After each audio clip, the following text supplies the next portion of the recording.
This is Natalie, and I wanted to let you know real quick that this is our Season 2 finale of To All the Men I've Tolerated Before.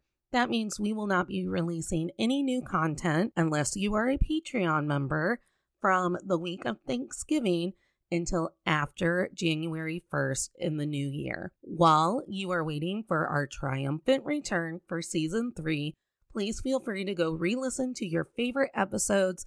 Check out the episodes I'll be dropping of Still Comfy, our collaboration with Julia Washington from Pop Culture Makes Me Jealous, or make sure to do some holiday shopping at our merch store. We will still be releasing holiday-inspired merchandise for all of our tolerators out there. Happy holidays. I hope you're having a great time celebrating, and I love you, and I cannot wait to see you in the new year.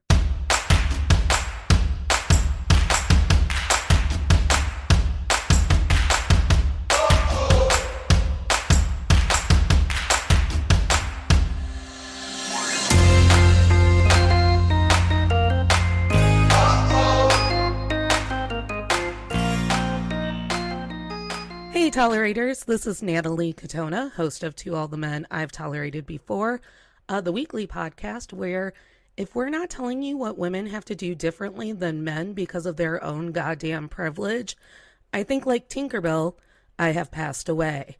You can start clapping now and clap it loud so I can hear. This is a very exciting finale of Season 2 of To All the Men I've Tolerated Before. We have some of our best, brightest, and favorite guests here to do a little deep dive roundtable on all of the ways women allow themselves to stay safe, feel safe, and think about their safety that their male counterparts probably have never, ever contemplated. So I'm Natalie Katona, your host, and I'm going to go to Caitlin. Remind everyone why they recognize you. Thanks for having me. I'm Caitlin Grant, and I've been on the live show before, and I've been on a regular episode, and Natalie's been on my podcast, which is called Plug It Up, which is a horror movie podcast about the monstrous feminine. All right, Jules, go. Hey friends, this is Julia Washington, host of Pop Culture Makes Me Jealous, where we analyze pop culture through the lens of race or gender, and sometimes both. Natalie has been on my show several times, and I've been on hers as well. And we co-host Still Comfy, which you should be tuning into every Tuesday live on Instagram. Or every other Monday on YouTube. We're currently doing One Tree Hill. By the time this releases, we might be covering The Crown, but just like we'll newly. Be covering The Crown, yeah, season 5. Yeah, we'll be talking about all of our feelings about Diana and how real they're going on The Crown about it, and how angry the royals are about how real it is. Don't be shitty, and then come on, like, what do you expect? And how Prince Harry is literally calling his memoir Spare. Wow. Which I love, because I feel like it's a dig at everyone. It's so on the nose. Come on. And he's giving us like really intense eye contact on the cover, like, tell me I'm wrong. Yeah. Honestly, bold. I kind of like it. I know. Annie, you're last, but you're not the least. Tell everyone how they like, look here, she's like, the last time Annie was on the podcast, she had to remind me that I myself have to be peppy on my own goddamn recording. I thought for a second that your introduction panned off for me was just Annie, you're last. Annie, you're last. Okay. So I'm Annie. I'm Annie Makes Art on TikTok, and I do Annie Makes Art School on YouTube, although I have not been very good about posting lately. I am an artist, and I first came on the show to talk about using figurative painting to celebrate bodies of all different shapes and sizes and types. And then I've also come back to talk about my passionate, borderline psychotic love of reality TV. And basically, anytime Natalie wants to talk about something, I probably have very strong opinions about it and want to come. You can also find me creepy in the comment section of Still Comfy, screaming about how Dan is a metaphor for the patriarchy. He's a love father. It, though. He's Keep doing it. Dan Scott is the first narcissist that I was aware of in my life. He probably wasn't the first, but he was the first I was aware of. And what an introduction. Yeah. Annie, while you are listening to this, if you are I have to do it the day of listener, Annie and I are currently dancing at my father's wedding while telling everyone that she painted my nude. I believe the pitch was, I, as a joke, was like, what if I was your plus one? And you were like, that would make my family so uncomfortable. And then we did it. Hell yeah. And then we did it. Amazing. Love. My family refuses to ask me any further questions about it. They're just like, okay. Just wait till I show up. I have blue hair and I'm probably wearing like a tuxedo t-shirt. Yes. Couldn't be better.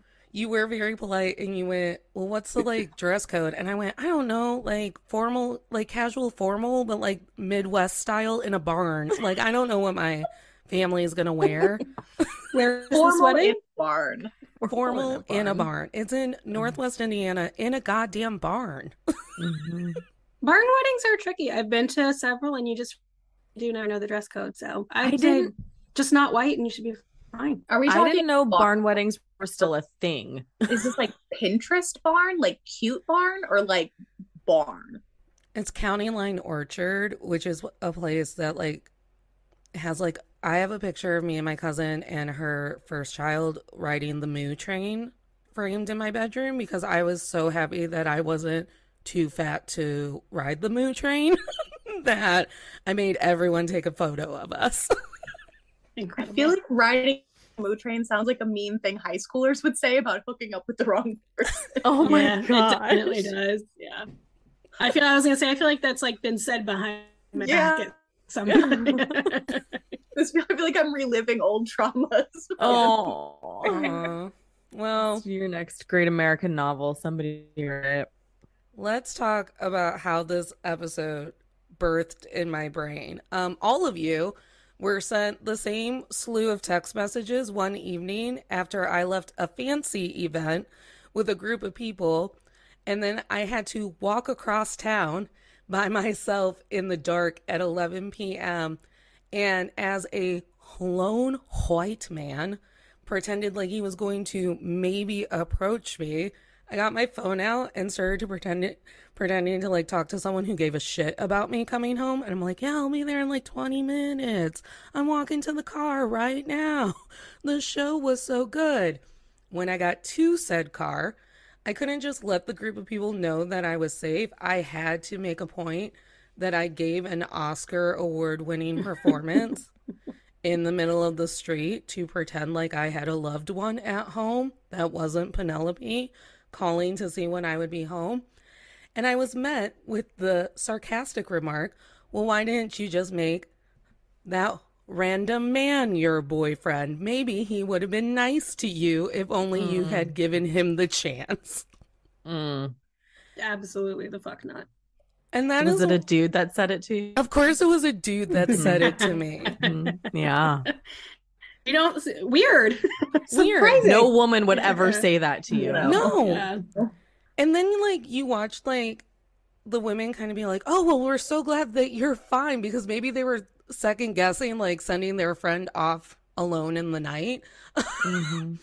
But of course it was a man who said it, and it gave me the stark realization that I go to a lot of places by myself as a single woman who likes to do things but doesn't like to do it with people who can't vibe.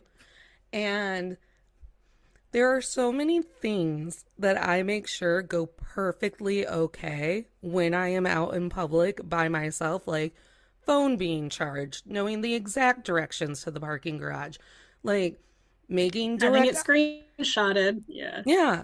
like making direct eye contact with the like clerk at the garage, being all like, look at me, I'm kind, don't let someone take me out of this garage.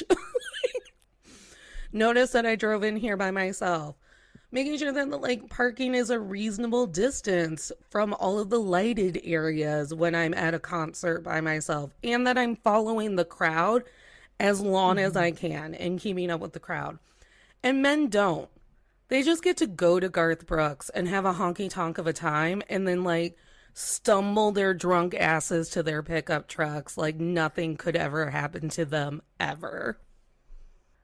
Does anyone have like a little ritual that they do before they're going to be out in public by themselves at the nighttime? I do. I make sure my best friend knows exactly where I'm going. Like you, my phone is charged.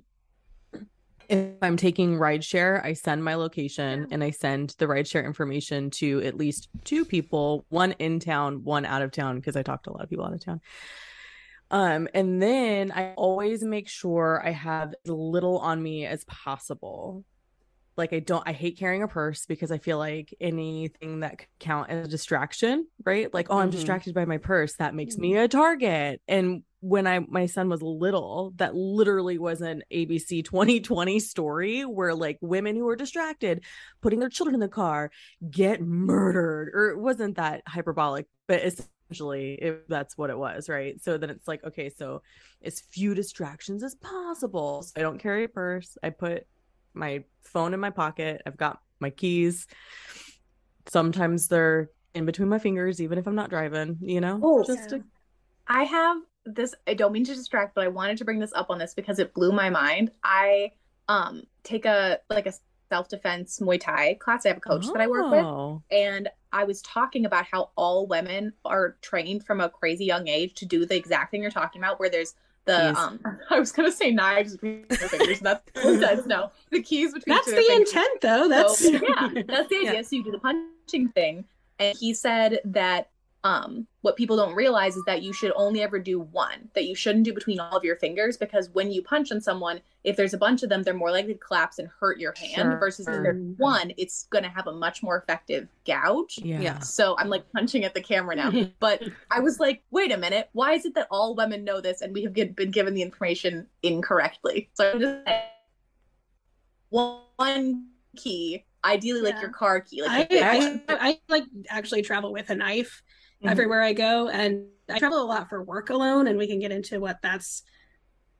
been like. But as you know, a woman traveling alone by car or by train, I love to be able to take my knife, but when I fly for work or for personal, I can't take those things with me, so it freaks me out a lot.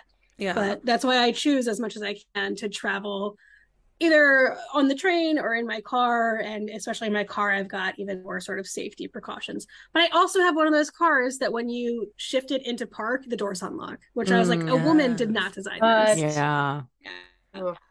Toyota, come on.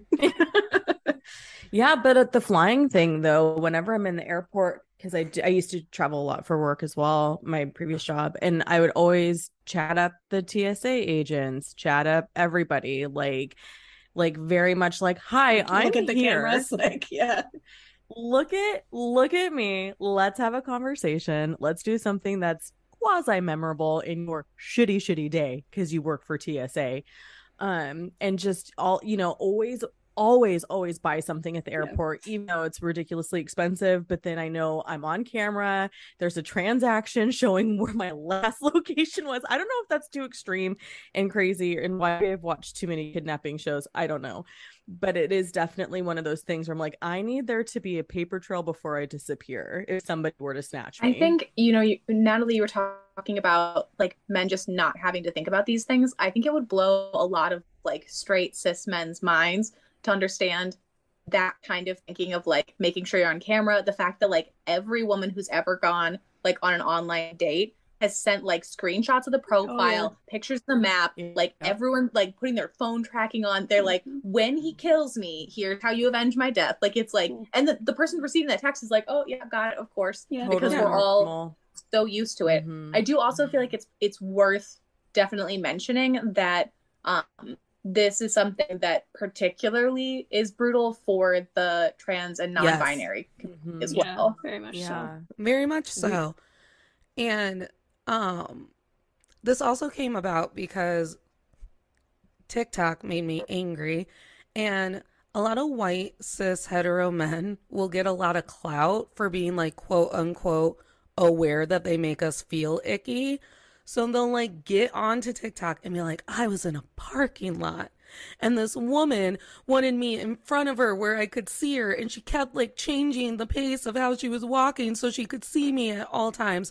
And it made me feel like all women feel like I'm a predator, and just like, I just wish my fellow man would do better. And I was like, you've probably watched your bro drug a girl at a party and didn't say anything though. Like, I'm not applauding you.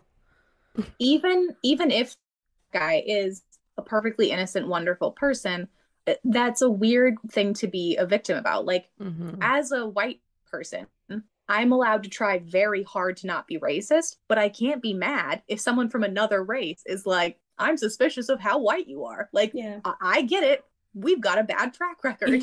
That doesn't mean I get to be offended by you being suspicious because of, you know, history.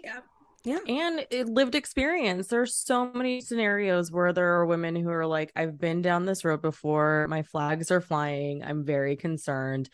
Sorry that you are new here in, you know, this scenario, but no, I'm not, I don't feel safe. Go away. Like in the case of that woman who was walking and that guy feeling like he should be upset because he's making her feel bad. Like, you don't know. It's so scary sometimes. Like, we weren't like, I had a curfew even after 18 years old, raised by a cop.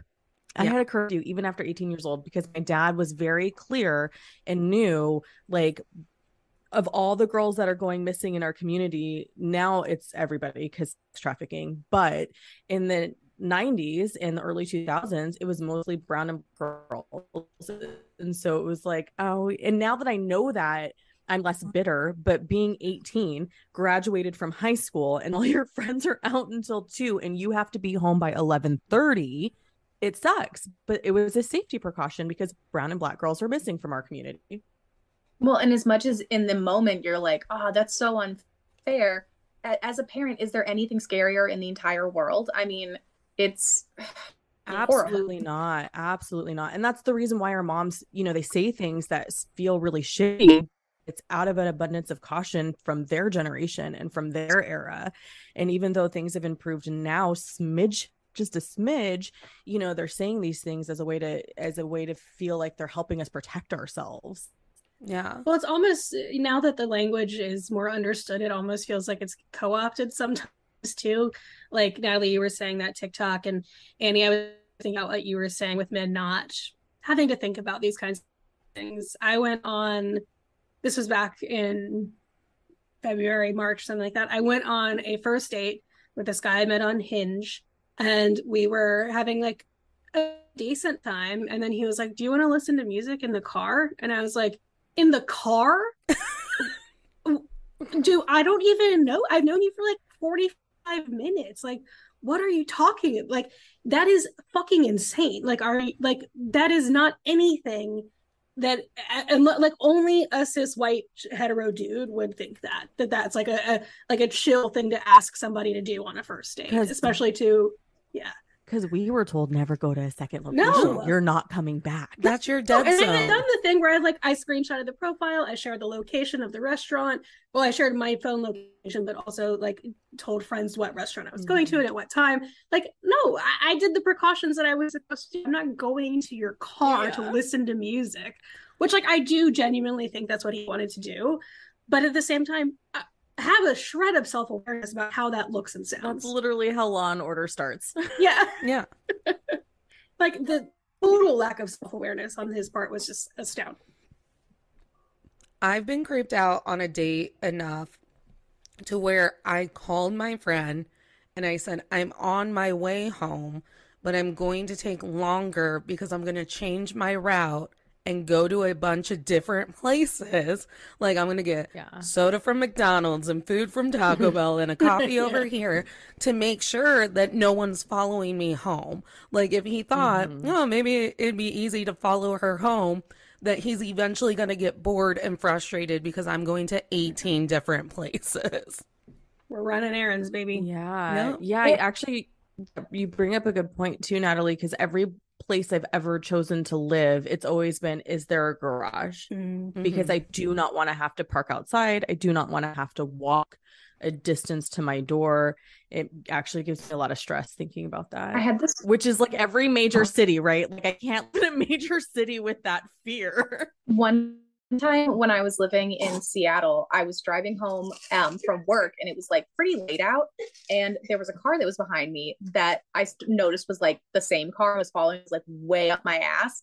And so I was doing the thing where you like intentionally like turn down different ways, and they were following me, and I started getting really freaked out. So I was near like a shopping center. Well, it was well lit, and there were like security guards and stuff, and I like drove up into a parking lot, and this got out of his car and started like screaming at me because I guess at some point I had cut him off without even realizing it. And his response was to follow me, tailgating me in the night. And as soon as I went like, whoa, dude, like, I'm sorry. And he was like, well, it kind of like diffused him. But I was like, you clearly don't understand what it's like to be a woman in the world, that you think an appropriate response to me accidentally cutting you off is to make me think you're about to murder me. Like, what is wrong with you? I have almost also convinced myself that someone is following me home because they were looking at me too hard at a light, and then like were following me just long enough that I was like, I'm just gonna go sit at a grocery store parking lot and just make sure that they have passed.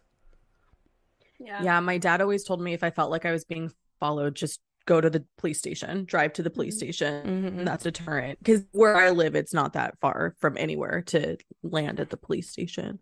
And he's not wrong, because that tactic has worked in the past.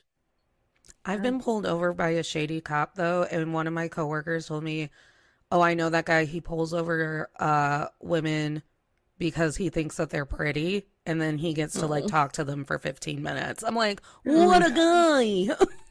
Gross. I wonder if that tactic would work now at the state of law enforcement and how people feel, because there's like, probably, I don't know where you are, what city, what. Yeah. I am in the Midwest, so oh yeah.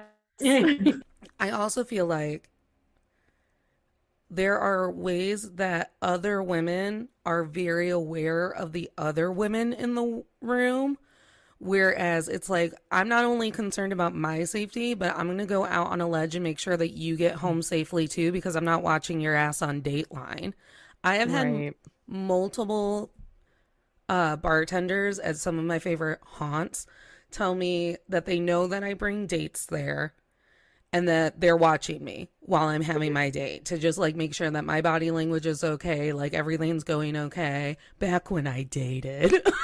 But and like making sure that I knew the code words for every like situation, which I love the code words at the bars, but now I'm almost like, but we've put all the code words on TikTok, so now all of the perpetrators know the code words.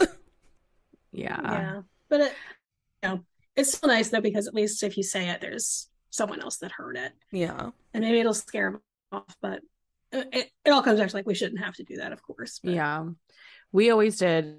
So I always take somebody to a place where I know the owner or the staff. Like that's always my number one when I'm doing online dating. But in regards to like keeping your fellow females safe, whenever we see anybody, and I think we meaning like myself and my best friend, because I date my best friend, we always are like, you good, like we are not quiet about it. Like if we feel like the person that woman is with is a predator in some way, shape, or form, we are very vocal about it, which the guy never appreciates, but I don't give a fuck. You gave us weird vibes.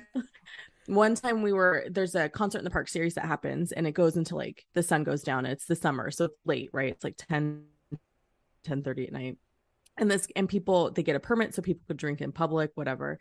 This woman is walking down the street from the park. She's blocks away at this point. I didn't at the time live that far from the park. So we're sitting out front, and she's just kind of a little off with her walk. So I'm like, all right, girl, you had a good time. So we shouted at her with like, hey, girl, we're going to make sure you get into your car. Like, how far are you from your car? And she's like, I'm at the stop sign. And we're like, cool. We're going to make sure you get in your car. You have to drive by my house, wave, so we know you're okay. And she did. And like, it was, this whole, like, you're walking across the canal that is not lit.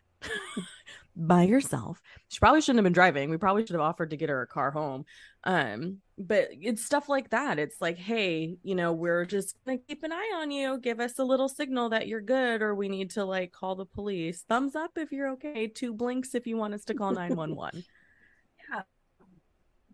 I was thinking about it in the lead up to the podcast recording about how like you were talking about women looking out for each other, and what a sometimes like magical safe space the women's bathroom is. Yes. That like it's kind of like an unwritten rule that if like things were going sideways and you're in a woman's bathroom like crying, having a panic attack, or too drunk, or whatever's going on, the next go there is your mom now Yeah. for the next Yes. like hour.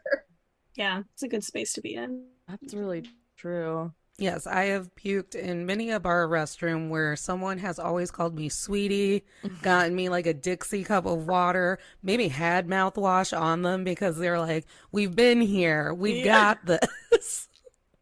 Yeah. So it's just like, it's so bizarre to me, and it shouldn't be, because do you remember how we were talked to about our own personal safety and how that was on us? Like, it was made very clear to me that you're of going out age now. Like, you have a car, you have means to being somewhere where I probably don't know where you are. And therefore, this is how you watch your drinks.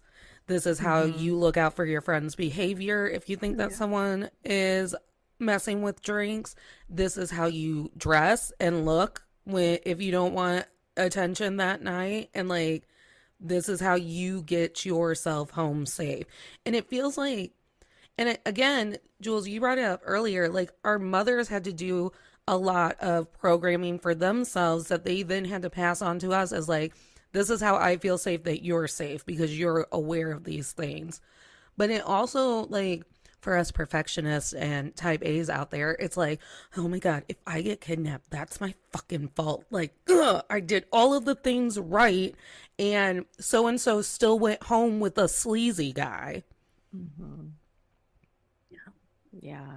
Like the thought and the messaging behind even just like school dress codes, like what that's telling, especially little girls, because let's all be honest here, the dress code does not apply to boys. Like maybe if they wear like fuck on a t-shirt, they might have to go home, but it only reinforces to them that it's not their fault if they have lecherous and inappropriate behaviors because of exactly the way a girl is dressed, which is fucking stupid. And we're literally saying, especially in situations where it's like, if you break the dress code as a kid, you're sent home for that day. You're saying that your body being visible negates your right to an education that day. Right. Like, what the fuck is that?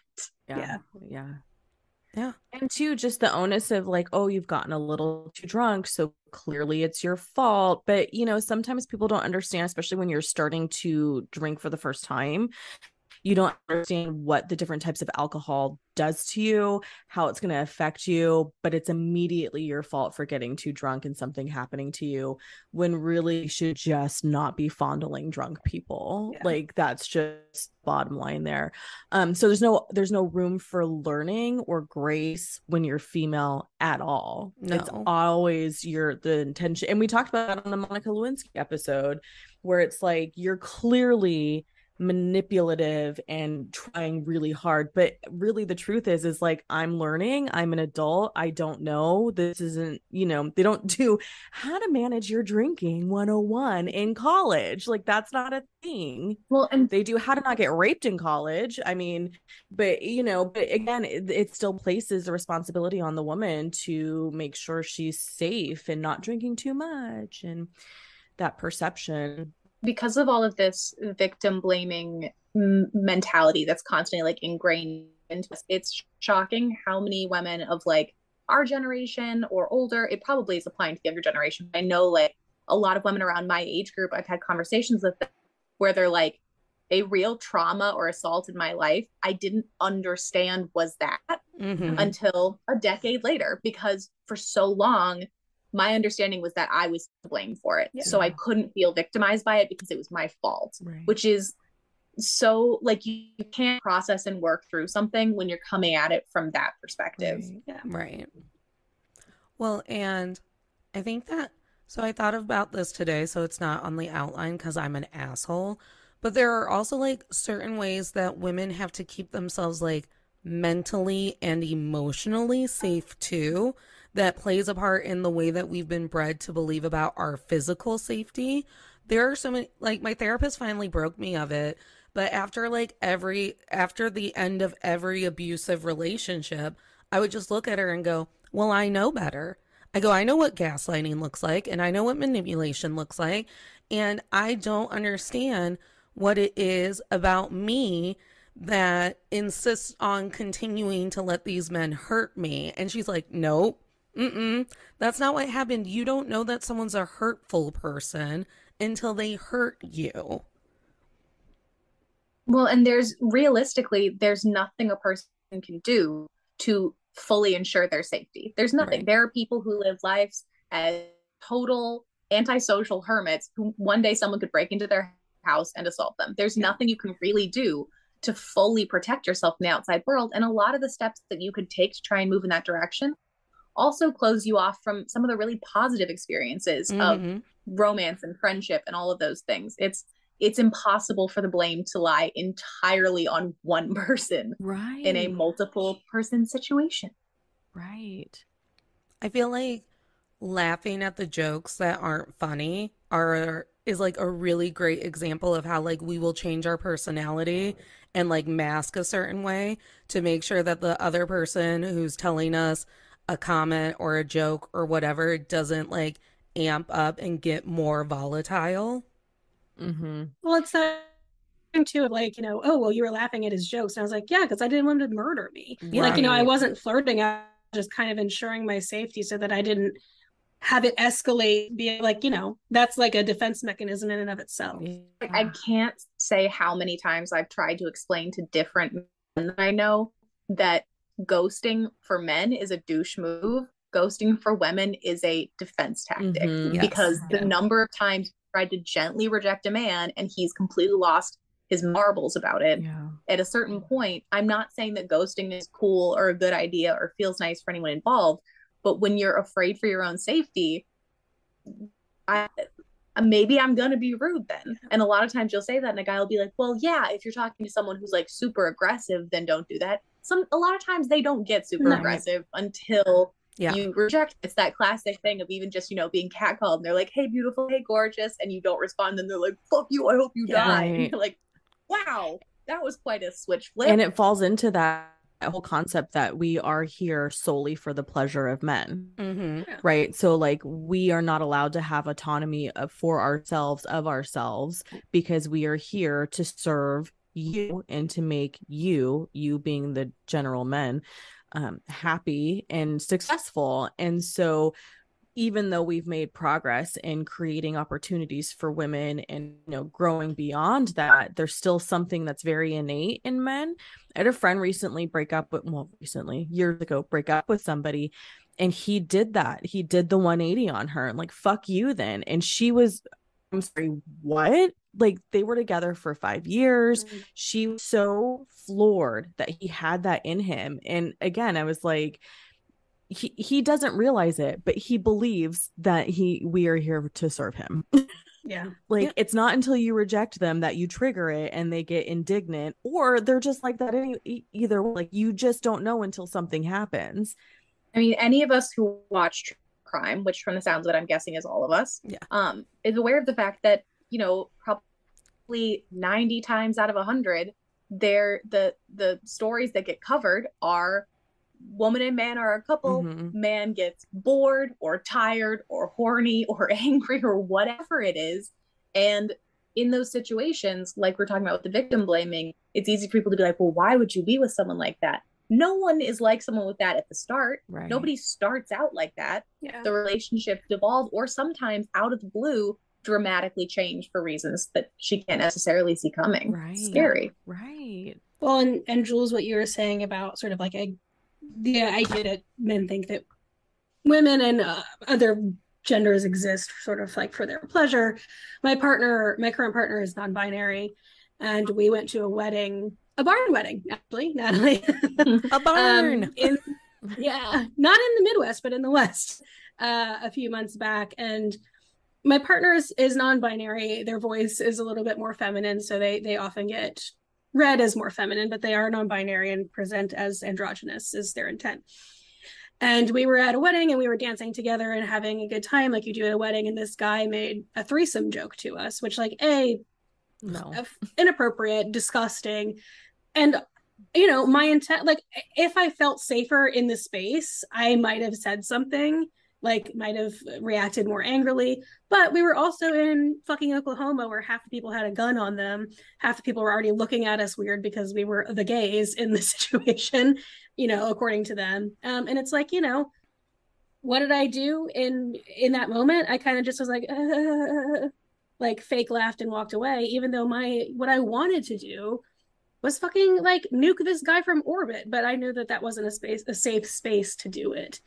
That's a really great point, Caitlin, because I was having a conversation a few years ago with somebody and they're like, if more women were to speak up, and I was like, I'm going to stop you right there. I have been in the room with the people who are supposed to investigate, and I've heard the way some of these people speak of said crimes. They immediately assume the woman is the bad guy. Even if she's the victim. So no, women are not going to speak up. We are not going to go to the forefront and allow ourselves to be dragged through this and our character attacked. Every single thing we've ever done. Oh, she sneezed on me. She's such a bitch kind of shit. So no, it's not that more women need to speak up. It's that our system needs to be designed so that way we can speak up and feel safe in doing so. I don't understand how anyone can still be making the argument that women need to speak up after watching what happened with Brett Kavanaugh. Mm-hmm. Oh my God. I mean, that wasn't that long ago. That was real recent. And that was with a huge megaphone on a massive platform and with a ton of evidence and a ton of evidence. Yeah. And the result was that poor woman had to relive hell and probably is still receiving hate comments and abuse from people about it. And he continued to have zero repercussions. So why would more women speak up when they know that it's putting them in even more danger? It's probably going to re-traumatize them. And it's very not that likely that it's actually going to lead to any justice. Right. Well, and then there's the imbalance of who gets the brunt of the violence when people are upset. So I'm in Ohio, and during the pandemic, DeWine was working with a female doctor to make the Ohio COVID regulations or whatever. And then when people got sick of it, or they felt like they were getting out of money, or they were bored or whatever, they didn't call DeWine and be like, you're my representative, represent me being pissed off or whatever. They went to her house, started picketing her yard, started calling her every slur in the book, death threats and whatever, until she quit because they were threatening her family. They were there every day. And it's like, she was literally there as a consult. She was a government consult. She wasn't making any sort of declares or decrees or whatever. Literally, she was just the lady presenting facts. Yeah. Well, and when you think about that kind of stuff, it's another sort of deterrent of women that could hold these very public positions and make really significant change. But, Natalie, you have all of us are fairly public with our personas, and we take, I'm sure, precautions in order to keep our online sort of self safe. But, I'm sure that she probably is now discouraged from doing more politically and doing more as a person because she's been attacked at her home, and that dissuades women and of people of other marginalized genders to not pursue the things that they would otherwise succeed at. Yeah, people get really disconcerted when I say that I know exactly which ex would come back to hurt me if he felt like he needed to. And they're like, what do you mean you know that? I go, because eventually you understand where their patterns are going, and their patterns were going towards, you resent me enough that you'll take me off the planet if it stops making you feel small.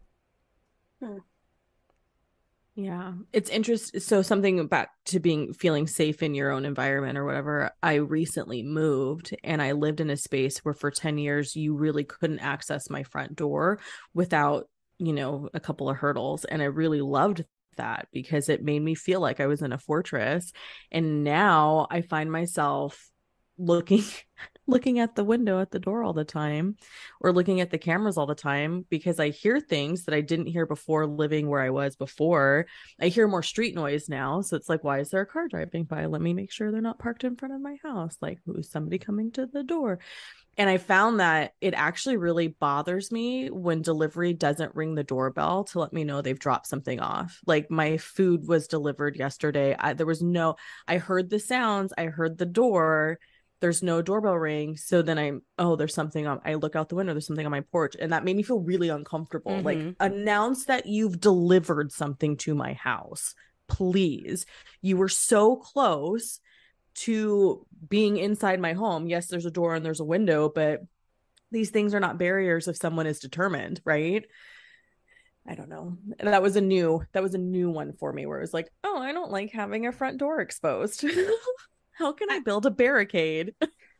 Well, one thing I've noticed is the first thing I do when I get home is lock my door. And I just feel like that's natural. Like, of course, of course I'm going to lock my door. And I remember going to stay with a friend of mine who is a man. And the next morning I was like, your door was unlocked the whole like, what? And like, I was staying there as a friend. It wasn't like a romantic thing, but I was like, you didn't even lock your door. Like, it's just muscle memory for me to lock my door right away. Yeah. But people that don't have to think about that don't. And sometimes just get like sleep with the door unlocked. Yeah. Must be nice. What must be nice. Weird. Yeah.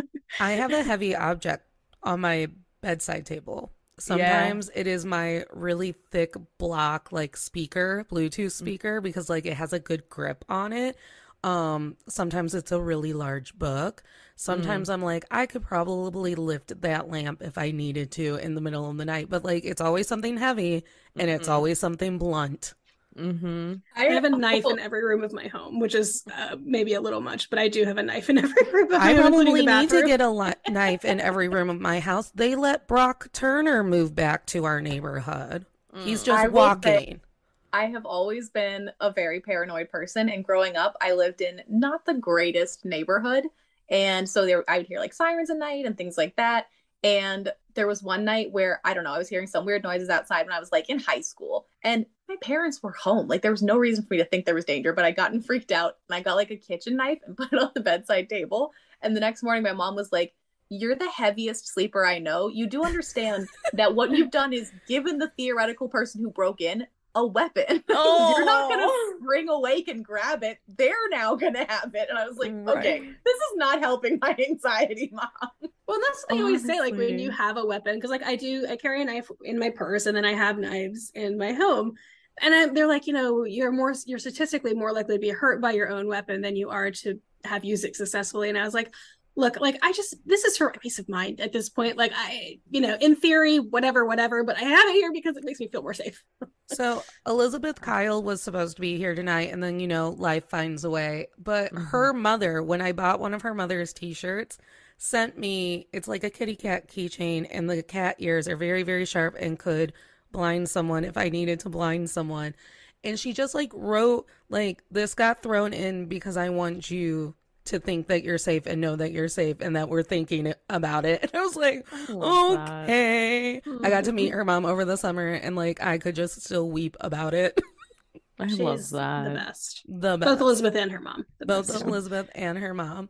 And it's one of those things where, okay, so even not locking your door as soon as you get home, but as a person, and with a small margin of error, because you're not allowed to make mistakes as a woman, I'm a person who sometimes gets locked out of my home because I am a moron. So I am always like, Natalie, leave a door cracked while you go and get the mail. It's going to take 45 seconds for you to walk to the end of the walk and come back. Plus, my door doesn't face the street.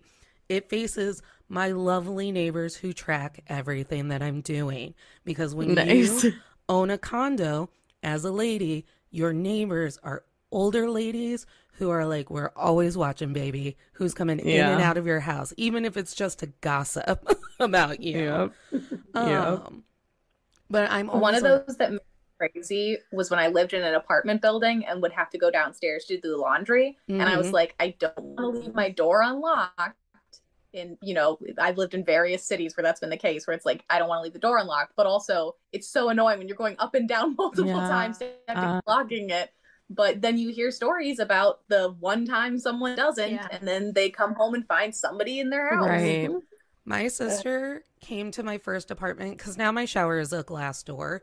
But my sister came to my first apartment one time and she yelled at me because my shower curtain was shut when she went into the bathroom. And she came out and she's like, "You're going to have to check that." And I was like, "What?" She goes, "At home, we leave the shower curtains open." She goes, "Because where's someone going to hide first if they need to hide? Right in there where it's easy." Mm-hmm. Mm-hmm. I was like, that's so interesting. I leave my shower curtains open, but I didn't think of it as a safety thing, but that makes sense that it would be just like people could hide here, leave it open. And I do sometimes like the checking thing. Like if I do, and I try not to, but I live in an apartment as well, leave my door unlocked when I take the trash down to the dumpster or whatever, and then come back up and I'm like, I shouldn't have done that. And then I'm like looking in the closets, looking behind the shower curtain, like looking in the pantry. So yeah, when I moved in here, because people like to say things to me very loudly, so they should probably whisper it. You're living alone. Mm-hmm. You're a woman living alone. Say it quieter. I don't know who lives here. And so we have a security system already with like really good cameras set up for the front of the house, but I had learned, and I've since corrected this, so now it can't happen. But at the time when I first moved in, I had learned someone was able to hop over the fence.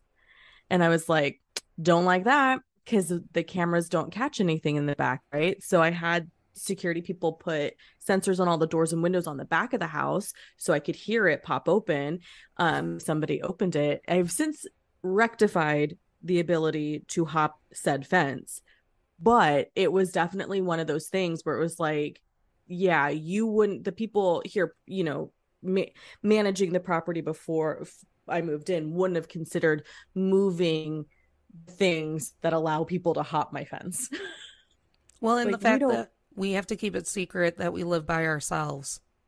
Yeah, or that, yeah. The whole like put a pair of boots at your front door, so like when someone comes in, like a stranger comes in to do whatever they need to do in your home, that they think that a man lives there, you know. Or like, I no longer live by myself, but I used to have Uber drivers drop me off like a block away so that they wouldn't know exactly where I lived. Yeah. Like there's just so many of these like tiny things that are just built into every aspect of life that you don't even realize how many of them are until you start listing them and you're like, oh God. Mm-hmm. And I remember having so much more freedom, quote unquote freedom, in my family before I hit puberty and became like a sexual woman.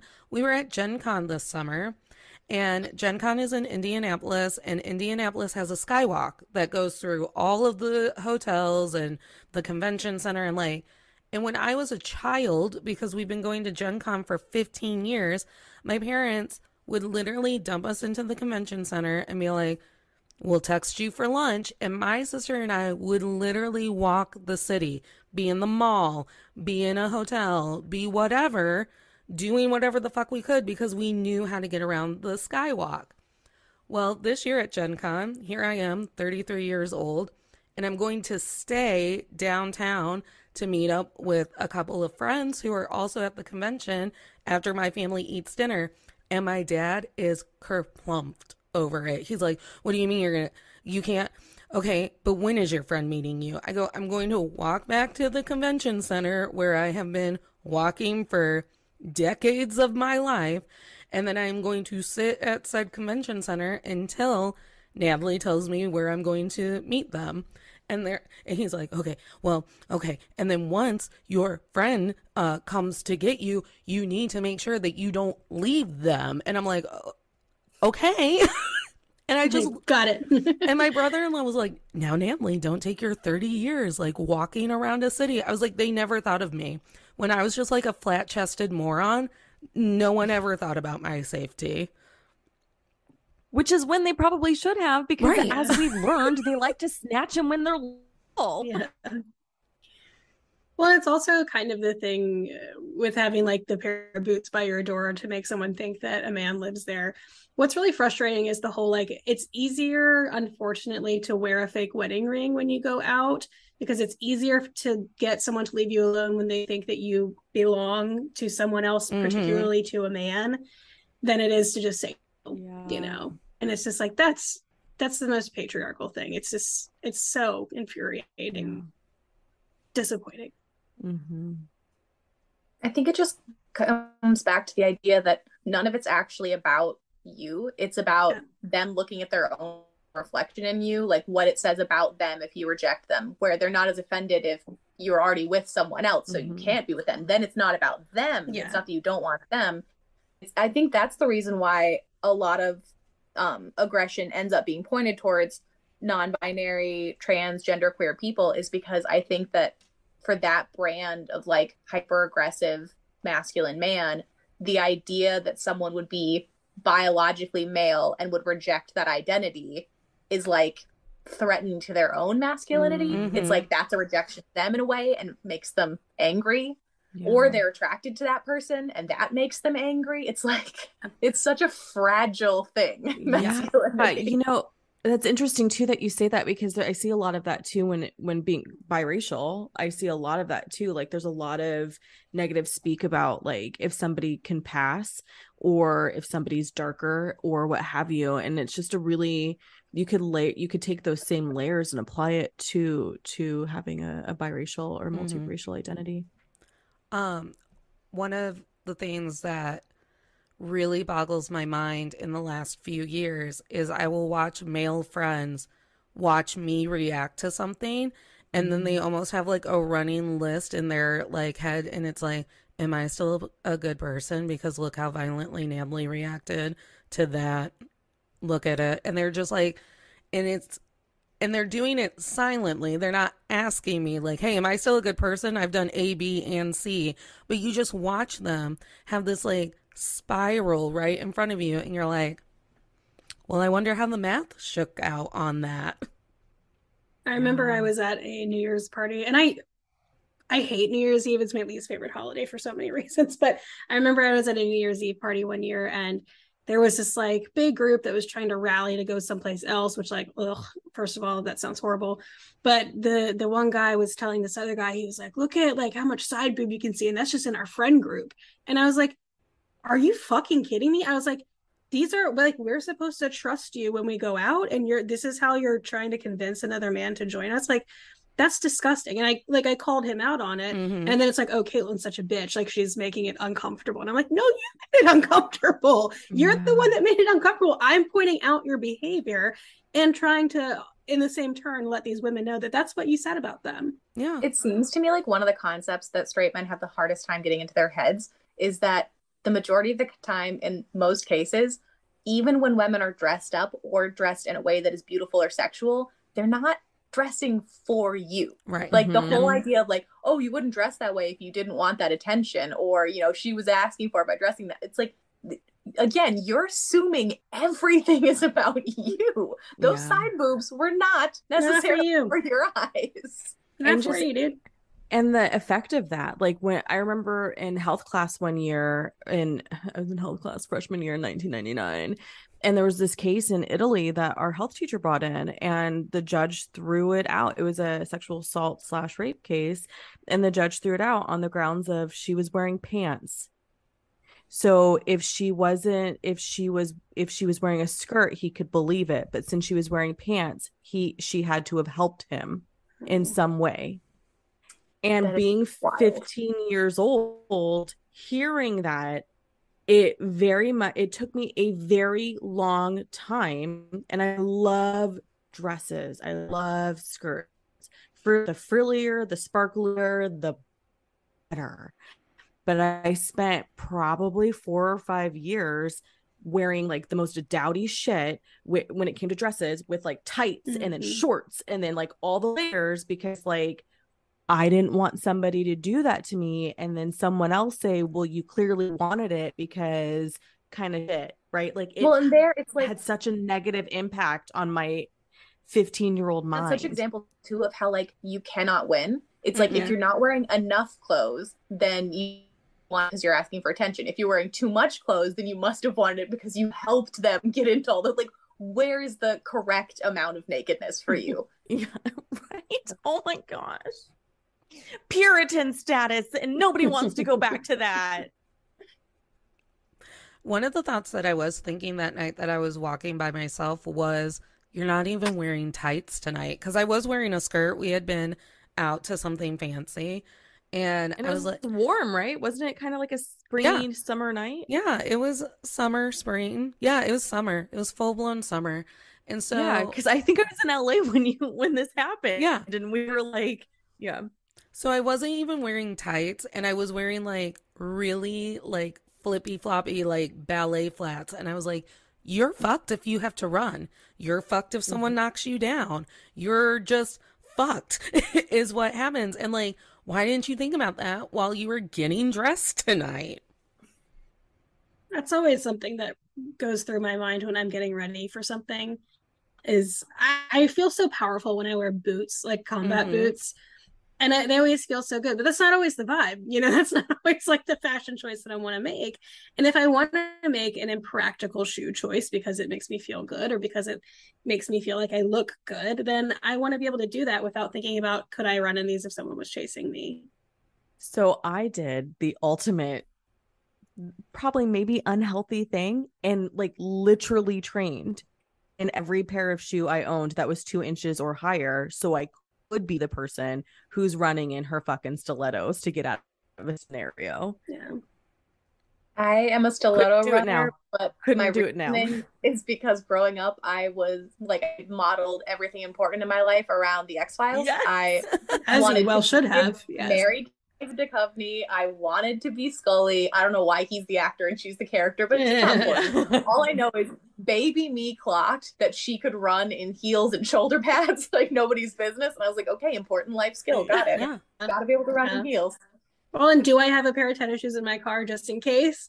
Yeah, you know. Well, and then when it comes to the idea that like we're not just around to like serve the male entities in our lives, I've gotten to the point where I can't be around like husbands because I just watch the way that they talk to supposedly the most important person of their life. And it's a lot of like, why didn't you do enough to prevent me from being sad, mad, uncomfy, sweaty, tired, stressed, any of it? And I'm just like, talk to her that way one more time.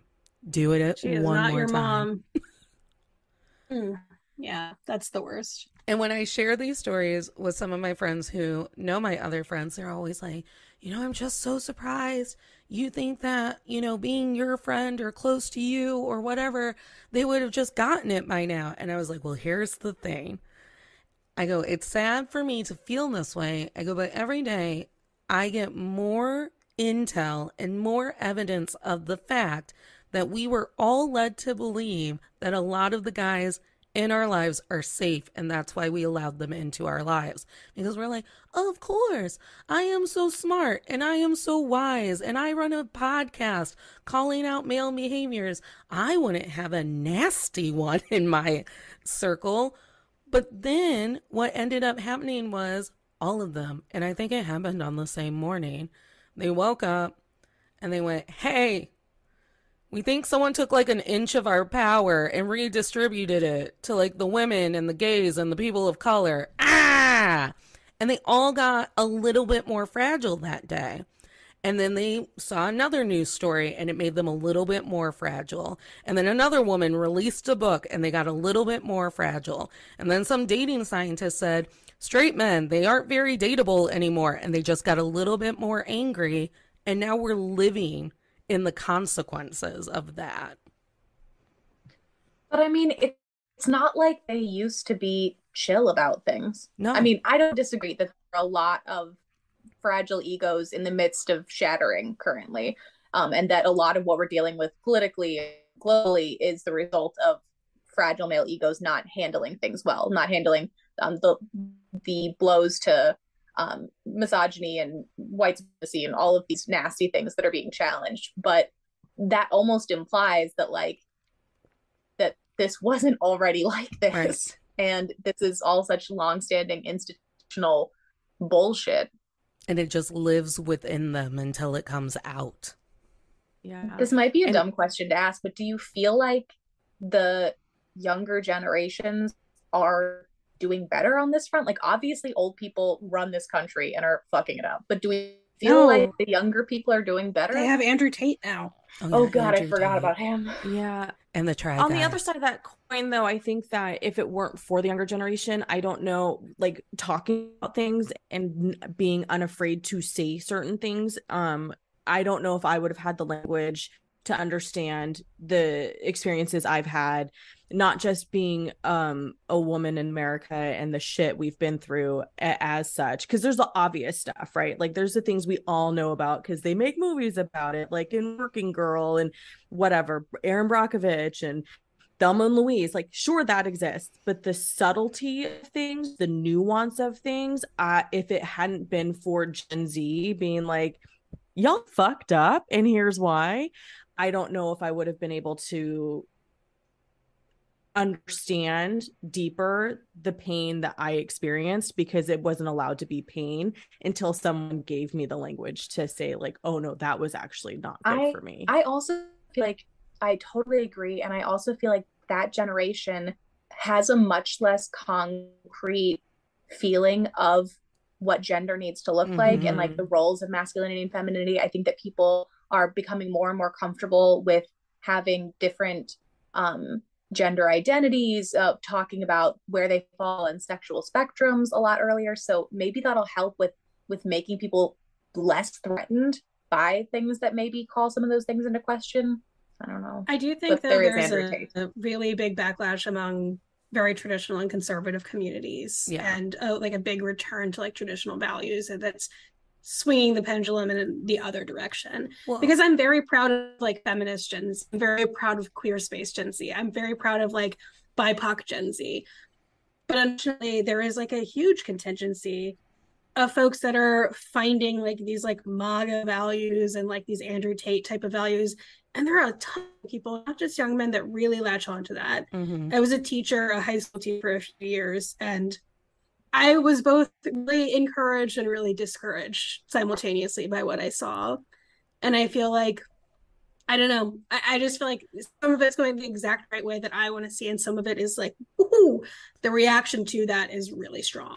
Well, unfortunately, around the time of the first Women's March, I was convinced that it was us, the millennials, that were trying to fix it. I was like, look at us go. We're doing it. We're trying so hard. We're breaking those generational curses. Look at us go. And then a family member tried to accuse me of having an abortion, and that's the only reason I would go to the Women's March. She literally flared up my Facebook every day trying to get me to admit to something that I had not done.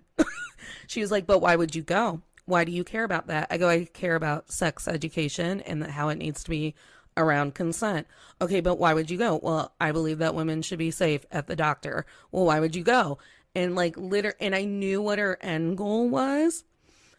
And I remember going to my sister, and I'm like, I go, I don't know what's wrong with me. And she's like, what? I go, I just assumed that people our age would be fucking sick of it. Just fucking sick of the hateful rhetoric. And she goes, you forget that hateful people are still raising kids.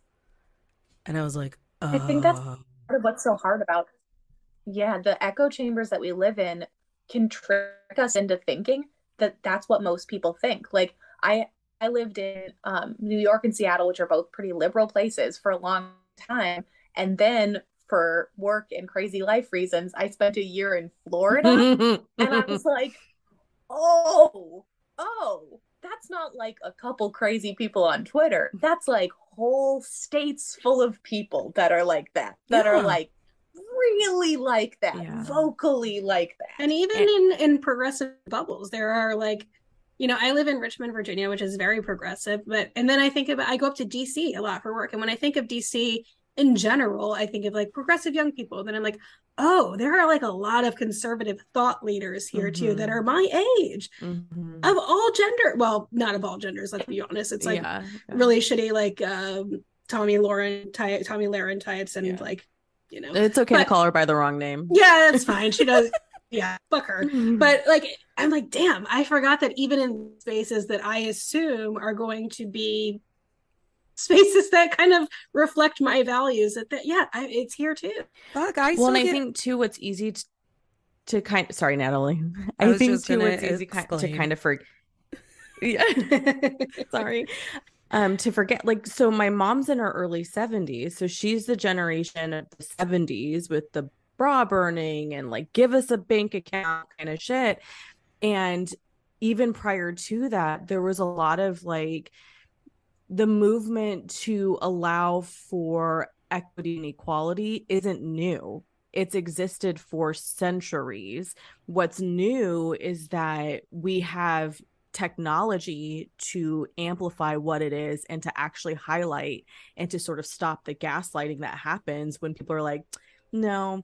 And it's also easier and more comfortable for some people to sidle up to capitalism and the patriarchy because they are still, even though it's damaging to them, they're still reaping some kind of benefit in some way. And that's the part that's really hard. So like, I'm now in this place where I'm like, I can't believe women still sidle up to the patriarchy thinking they're going to get a benefit. But then when you examine their lives, there's a benefit to an extent, and they're brainwashed enough still to believe that this is as good as it's going to get. And they're going to hang on to that carrot thinking that going to get to whatever the next level is, when they're not.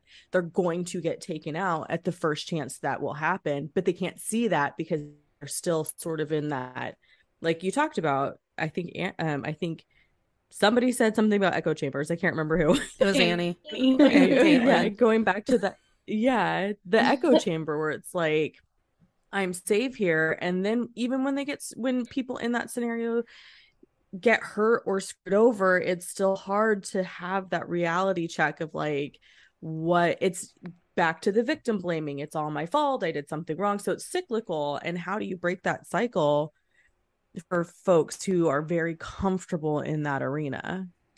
Well, and I think one of the most insidious kind of weapons of the patriarchy is making it like uncool or unsexy to stand up for your own rights. The idea that like, I don't know about you guys, but there was definitely a period of my like development as a feminist where I had to get comfortable with using the label feminist because it had always been this thing where it's like, oh, I'm not like an angry feminist. Right. I'm not a bra burner. Like, I'm a cool girl. And then after I was like, oh, no, I'm not. I'm pissed. But like, it had been ingrained in me that like, that was something that made you like unsexy, uncool. You don't have a sense of humor. And then when you really break that down, you're like, okay, so it's uncool to want equal rights. Yeah. What is that? It's the same thing with like issues of race and gender and all of that, where it's like the more vocal you are about this being something that matters, the more people, you know, the whole Republican thing of harping on people's pronouns. And it's like, what? Why do you care about that? This matters to them because it affects them. It's cool for them to care about what affects them. I don't know. When I was in college, I was on the board of a feminist organization, and part of our role, we were on the Minority Rights Coalition, and the frats and sororities were so bad at my college that they had to have presentations from all the groups in the Minority Rights Coalition. So like Black Student Union was there, the feminist group that I was in, Queer and Allied Activism. And part of my job on the leadership board was to go talk to, I wrote the curriculum for fraternities because you could not pay me to go into a sorority. But I wrote the curriculum for fraternities on what feminism is and like what our group did. And the girl that I asked to come with me to do, because I was not going to go by myself, would always start it with like, I'm a feminist, but it's not like I have hairy legs, blah, blah, blah. And I was like, don't give them an inch. Like, don't sit with the discomfort. They can think that we have hairy legs if we want to. It doesn't matter. Like, we don't have to give any disclaimers. It doesn't matter. You know, let them sit with that discomfort. We have to sit with that discomfort. It doesn't matter what they think of us. It doesn't matter what they think is under our pants. It doesn't fucking matter. I hope that everyone listening knows that I currently have hairy legs. Yeah. And I have hairy armpits. I always have. I love it. It makes me feel sexy. Like, I'm not doing it. Yeah. And I only like do something about my mustache when I actively think about it, which is not often. I do something. Do you mean twirl it into little handlebars? Yeah. Only as she's scheming. Yeah. Oh my gosh, I love it. But yeah, fuck, I still get blindsided from people who I have known for decades. I'm like, what are you saying to me right now? What, like, and the fact that we're getting more uncomfortable with the word feminist again. So now we're coming up with like cuter options. I'm like, I don't have to be cute. I need abortions. I'm not a boss babe. I'm not a, whatever. Yeah. I'm like, I'm here to be pro-choice and a feminist. And like, I was nasty before it was cool. Yeah. In the early days before, because where I live in California, it's pretty red. People would say men would say things to me like, "Oh, you're a man hater." And I was sometimes a single parent trying to raise a human, and I needed to earn more than $7 an hour to survive. So I apologize that I would like to make a livable income because someone's not paying child support, and I have a college degree and still making $10 an hour. Okay. Sorry. Like, it was just so stupid to me to think that, or to have people say that to me when my goal as the head of household was to keep my house afloat, but I still wasn't entitled to be able to do the same thing as a man, which was keep the house afloat. Yeah. When I think back, I don't understand how, like, as challenging as being a single mother at any time period can be. I think back to like the 50s, and there are women who had to like raise kids by themselves when they couldn't have a bank account, and they couldn't like. I'm shocked and amazed by people who can be single parents right now, but I literally don't know how it was physically possible back in the day. Annie, did you not hear? It's necessary. It's mandatory for survival. My grandma was left by her first husband and was in around that time frame. We'll say like 60s though. And the only solution was to marry somebody else. Like marry somebody else. You're just like fucking awful. And he was like, I met him. He was. It's terrible. Annie, did you not hear from TikTok? The 50s are back, baby. We love them. We want our poodle skirts. We didn't have to work. Well, and to return to the whole idea of like, to return to the idea of like, you can't win. Women can't be responsible for their own bodies or their own finances or anything like that. They need to go through a man for it. And yet, if a woman marries a man for financial stability, that's also not okay. Also not cool. Right. That gold digger. How dare she? Oh my gosh. The 50s thing and I've had this rant with Natalie before because, again, it's no secret. I have Black family members. I am the loudest Black person you will probably ever meet. My grandmothers and my aunties and all of those sides of the family did not have a choice. They all had to work. And guess what? They were all probably cleaning your houses. So this idea that we like that collective we is about privileged white women. Yeah, big time. Wear the A-line skirts. I like them too, but like I don't need a Don vintage Draper vibes at home. Yeah, like vintage vibes, not vintage values. Like I know about an antique store, but yes, make that shirt. That needs to be on a shirt. I took a class once in college that was on utopia and dystopia in fiction. And on the first 5 minutes of the first class, the professor was like, okay, it's like a fun icebreaker. Everyone think of if you could live anywhere, any time period in history, where and when would you choose? So people were saying, Paris in the 20s, or I would want to live in ancient Rome or whatever. And everyone's like having fun going around. And he was like, great. Anyone who didn't say now or the future is an idiot. Yeah. If you're a person of color or a woman and you said anytime in the past, you're a double idiot. Yeah. Let's get into it. I was like, whoa, the tone for this class. This is going to be a good not class. Wrong. Yeah, he's not wrong. Absolutely. Yeah, I had a student and we would make dark jokes with one another. I don't know why we got on the topic of time travel, probably because I am in fact a time traveler, but he was an African American student and I am a loud woman, and we got laughing our asses off one day.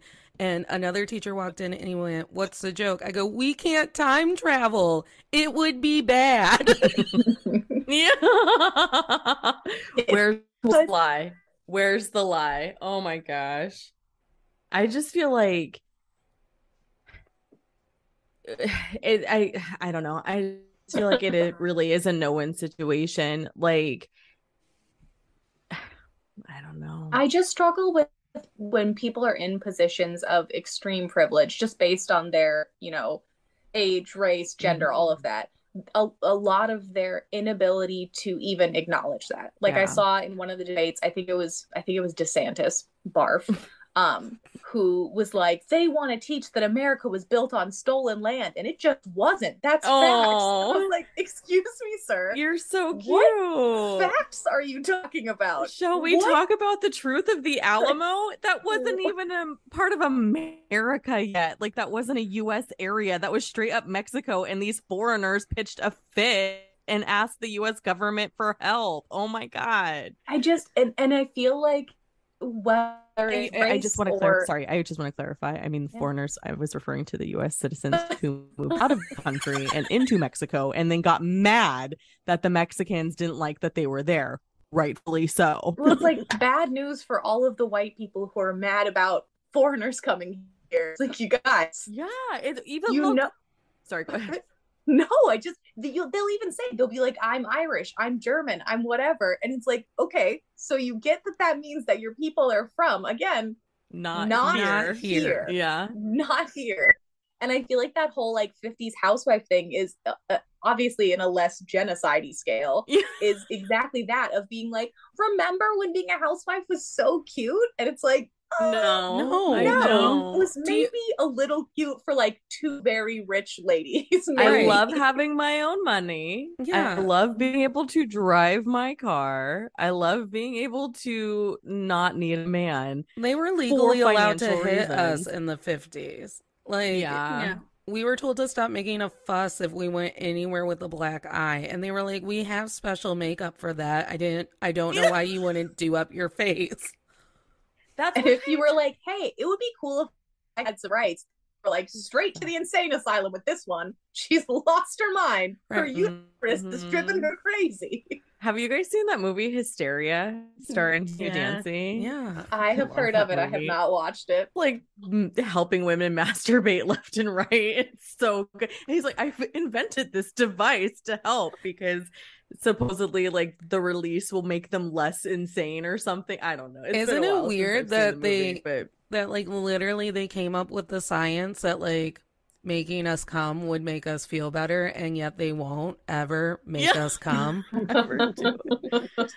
Because again, we're only here to please and pleasure men. However, that does play into Don't Worry, Darling, where one of my conspiracy theories was the only reason Harry Styles went down on her because it was programmed in her mind that every time she came, she would become like immediately docile. Yeah, I have not seen that movie, but this is a good advertisement to convince me to. It's a fabulous movie. It's so good. It did get a lot of hate too, which is so dumb. All I've heard about it is the celebrity drama and not the actual stuff having to do with the movie. So I don't know. Yeah, that's also. But it's also very sexist because, like, do I like Olivia Wilde? No, I think what she did was pretty shitty. Not as shitty as like half of the male directors that like mistreat and sexually abuse their casts. So like, or married their stepdaughters, or raped children, and then left the country so they would never have to answer for the fact that they raped children. So it's like, do I like Olivia Wilde? No, but is a lot of the sexist or is a lot of the rhetoric around what happened super sexist? Yeah, 100%. And also, I just want to throw in there, her baby daddy straight up named a character on Ted Lasso for the woman he was having an affair with. So I just feel like her kind of being like, you know what, Jason, fuck you, meet Harry Styles. It's kind of empowering because I would be livid. Yeah. Like, I would be so livid if that's how I felt, like if I know that you're having an affair with somebody and then you create an entire character that is beloved by everyone who watches the show based on that woman, oh fuck no. And still not as bad as Adam Levine trying to convince his wife to name their baby after his mistress. Also true. God, revolting. Also true. Which, P.S., did he like lose a bet or something? Because that doesn't seem good for him either. Then somebody, I don't know who it was, People Magazine or something, is like, oh, turns out a lot of dudes name their children after exes. How about that? Yeah. Adam's not alone. God. Oh yeah, that's what we need to be doing. Sticking up for Adam and his misspelled sex. No, when I was pregnant and my son's dad was like, we should name this child this, and I'm thinking that might be a family name. I also have an ex-boyfriend by that name, so we're gonna go with no. We're gonna go no. Yeah. Oh, want to know something crazy? This guy that I dated named his first son my last name. And I was like, interesting. And that's how you know. And that's how you know. Like, huh. Could have gone with anything else, bud. But I just love like the Adam Levine like spent hours coming up with the text like, take off your shirt and let me see your yobos, like he was on the set of Hocus Pocus. Yeah. Moron.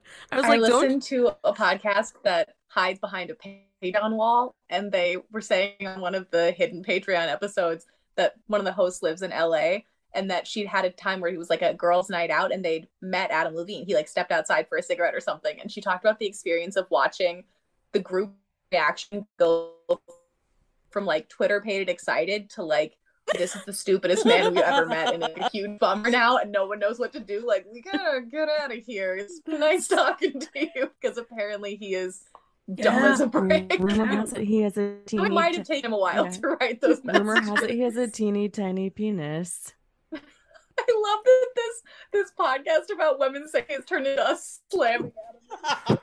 And we can always dunk on Adam Levine. Always. His tattoos are fucking dumb as shit. So like, and he's a bad person. Yeah. I saw a tweet the other day that said Adam Levine looks like a Chipotle bag, and I can't unsee it. His tattoos look exactly like the text on the tweet. I'm leaving all of this in.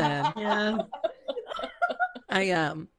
And speaking of women's safety, should you want to hear Jules and I and all of our opinions of the Depp Heard trial, you have to pay us too. We hid behind the paywall for that. Yeah. Safety. His safety never takes a holiday. Mm-hmm. I don't need no Captain Jack Sparrow showing up at my door being all like, I'll hit you too, and convince the entire country that I didn't. I feel like that case is going to get studied in like gender studies classes for generations to come. It's not even just gender studies, but law as well, because the fact that they didn't sequester the jury, it is enough for, we should all be horrified. I mean, for multiple reasons. Well, join Patreon to hear the reasons why, but that is the one thing I will say publicly. Like, we all have a right to due process. It's in the Bill of Rights. And that was completely violated by not sequestering the jury, in my humble opinion. Well, I think it's also a sort of delayed reaction to Me Too, the Me Too movement in general. And it's like this, like, oh, see, this one was lying. And it's like, first of all, no, fuck off. And like, it's so transparent to me that this is like, that's the reaction. Right. And it's just such a shame. Amber didn't get abused. American public. Amber didn't get abused in the quote unquote right way.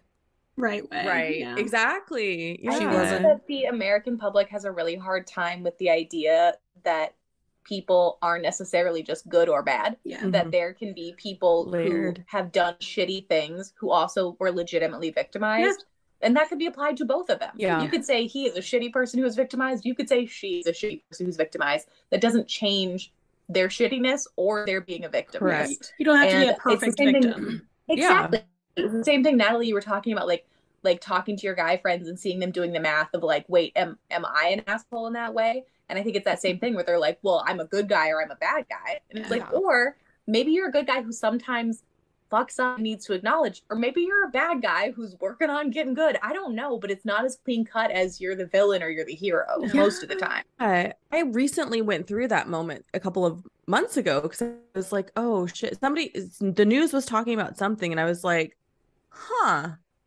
I wonder how this scenario that in my head didn't seem awful plays out for this person, because I don't know, maybe they took it a different way than what I thought, right? Because perception is perception. Yeah. And I had that moment of like, oh, I wonder if this person would ever come out and be like, a horrible, I mean, whatever. But you do that because the nuance of everything, there's so much nuance, and we're still learning about how that factors into so much that you do kind of pause a little bit and like, I wonder how someone's going to see me in that light. Well, and you're going to learn and you're going to grow. I mean, again, I was that person who was like, I'm a feminist artist, but I'm not that kind of feminist artist. And then I'm like, oh, well, that's a stupid thing to say. And I look back on that period of my life and I cringe. And there are plenty of other places where I've been insensitive about all kinds of things because I didn't know better or I wasn't paying attention or whatever. And that doesn't mean that I go like, well, I'm the bad guy now, so I guess I'll just go get my red Trump hat. And you go, guess I'm bad. Oh, okay, that's how do I stop sucking as much as possible? Penelope wanted to affirm your feminist identity, so she purred right into the microphone. She's like, what if I just... Yeah, that's right. It was delightful. I'm a feminist. And I'm allowing her on the arm of the chair because she was making too much noise downstairs. And I'm like, if that bitch runs away again while I'm talking to all of our friends. Oh my God. We can't emotionally handle you getting lost again, Penelope. Like, give us a break. Please. Well, friends, I've kept you here for a while, so I guess we should move on to any lessons we would like to impart on the audience or any manifestations we would like to pass on for this, our holiday season. I think my biggest lesson is, once again, the only way to learn anything is to be listening to the people who are going through it and not waiting for a white guy on TikTok to be like, wait, I think women think we're dangerous. I think mine goes hand in hand with that a lot, which is the idea that in order to improve yourself, you have to be willing to actually take in criticism of yourself. And that doesn't mean everybody's criticism is equally valid. But if someone tells you that you're hurting them or you're making them uncomfortable or you're scaring them or whatever it is, that even if your impulse is to ruffle and go, no, I'm one of the good guys, that like you're saying, you have to hear that and be able to process that in order to not be the scary or hurtful person. I think mine is, speak up when you can, when it's safe. And also to keep in mind that we've come a long way, but there's still so far to go, especially in an era where abortion rights are being taken away. The women of Iran are being mistreated terribly by the regime there. I mean, we have a long, long way to go. So although things are better, I want to keep, eyes on the prize. Progress slides. And like better is also a sliding scale. Yeah. I think I would have to say, always trust your gut, and to kind of mirror what Caitlin said, when it's safe, speak up, because I think a lot of times there is shame in the feeling of, well, I didn't speak up and I should have. And I think we aren't in a place yet where speaking up all the time, every time is safe. And if you're the only person who's caring for your family, or there's other reasons why speaking just isn't, the power dynamic isn't in your favor, or it's going to result in unemployment or homelessness or, financial hurdles, you have to trust your gut, and you have to know when it's okay for you, and to be comfortable and okay with the fact that maybe today is not the day to say something, but that doesn't mean the day won't come. We want the day to come, is my point. I don't want to be like, shove it down and don't say anything. That's not what I'm trying to say. I'm just saying it's okay to be in a position where you're like, I can't say anything right now. And if you're someone who's witnessing that position who is in a safer spot, if you're someone who's seeing something happen and you are within a safety net, to try and be that voice as much as you can. Absolutely. Yeah. For my manifestation, I think I would like for the entire world to feel like the women's restroom at the club. Yes. Oh, who can tell? Like, you I was guys gonna say that? top. Got it. Nailed it. I guess I'll put it on a t-shirt. Can I make some merch for you? I want to make some merch. I want to design some merch for the store. 100%, Annie. You can make me merch anytime. You will just have to walk me through how to be a business lady who shares profits with you and how to not rip off artists, because you know I am a moron and I will like accidentally do something wrong. Oh, I got you, boo. We'll talk. We'll talk. Thank you all so much for being here. The reason you all get to come back, and this extends to Katie and Elizabeth and anyone else that was on the email chain of the like, please talk to me about your safety, is because I love you and you all have such smart things to say, and all of those smart things make my life better. So we love you too. You make ours very, very good. Okay. Remind everyone where they can find you, support you, clap for you, and love you.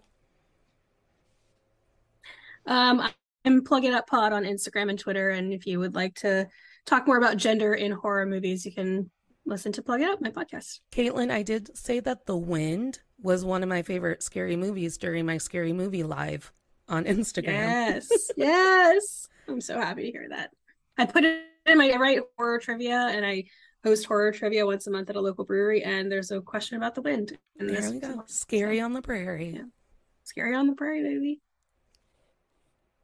I am Annie Makes Art on TikTok, and I'm AK Sieg, which is AKSIEG on Instagram, because I'm dumb and I haven't got the same username across all platforms like a smart business lady.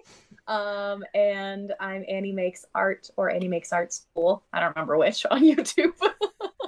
Annie does this really cool thing on TikTok where she talks about her new series is artists that you may not know about because they're not crusty old white men. And so those 3 minutes alone are worth the TikTok being on your phone. Thanks, doll. And I'm Julia Washington. I host Pop Culture Makes Me Jealous, where we analyze pop culture through the lens of race or gender, and sometimes both. And you can find me on Instagram or TikTok at Pop Culture Makes Me Jealous, or the Julia Washington, THE Julia Washington. Jules is the only reason. Book reviews that nobody cares about. Everyone cares about your book reviews. Everyone cares about my book reviews. You're the only one. You and my mother. We're people. Recognize us. Jules is the only reason that I was well prepared for karaoke on Tuesday night, because she allows me to sing to her live on the internet every Tuesday and every other Monday on Still Comfy. She just sits there. She warm the pipes. And you gotta get it, girl. And she's like, you are right, Natalie. The Wreckers, we're on One Tree Hill this round of episodes. Are Haley and Nathan getting back together, though? And I'm like, no, but they will leave the pieces when they go. I was thinking the last time I watched Still Comfy that you guys should make a Still Comfy drinking game and have Natalie sings on there, because everyone would be hammered within 5 minutes. You know what? I used to in the beginning say like, hey, get your beverage of choice, and every time Natalie sings, take a sip. I should start doing that again. Because I mean, honestly, like, I'll be hammered by the end of the show, and that's a reason enough, because I am a delightful drunk. Well, there you go. There is an adorable story on the John Lee Brody episode Representation Matters about why my Aunt Donna made it so I'm a monster who sings her heart out whenever I feel like it. So if anyone would like to write my great Aunt Donna a card, let me know. She's a lovely pen pal. I love that. And Tolerators, you can find us at Men I've Tolerated Pod on Instagram. We are on Patreon. Tomorrow, Jules and I are going to be talking about Hocus Pocus and Hocus Pocus 2. And we're putting it behind the paywall because you don't get to know everything about the movies I watch or how I feel about Johnny Depp now. We have merch. Sometimes it's spooky. Maybe by now there's also Christmas merch and maybe a t-shirt that you can wear to your family Thanksgiving that says something along the lines of, I'd be grateful if I could get an abortion or something like that. I'm still be a shirt in your shop, right? Right. I'm still toying around with what it's like, I'd be grateful for reproductive rights, or like, I'd be grateful if only I was at an... On the front, all I want for Christmas, and on the back is an abortion. An abortion. Yes. But for whatever reason... Safe access to abortion care. But on the back, for whatever reason, it's still Fiona from the Cincinnati Zoo, because the song is All I Want for Christmas is a Hippopotamus. And that's how we tricked the conservatives, because they're like, wait, it has a hippo on it still. I'm down for hippo abortionist merch. That's a vibe I didn't know I needed in my life. But Cincinnati Zoo, should you be listening, and I hope you are, this is my plea that you send one of your femme zookeepers to talk to me personally on this hot mic about why Fiona is a feminist icon and an inspiration to us all. And I would like to plug an idea for a podcast where I narrate everything that your animals are doing as like Real Housewives of Orange County commentary. I love that. And remember, tolerators, you don't have to smile through anything you're tolerating, including becoming very overwhelmed with the thought of your own safety. Smiling is for joy.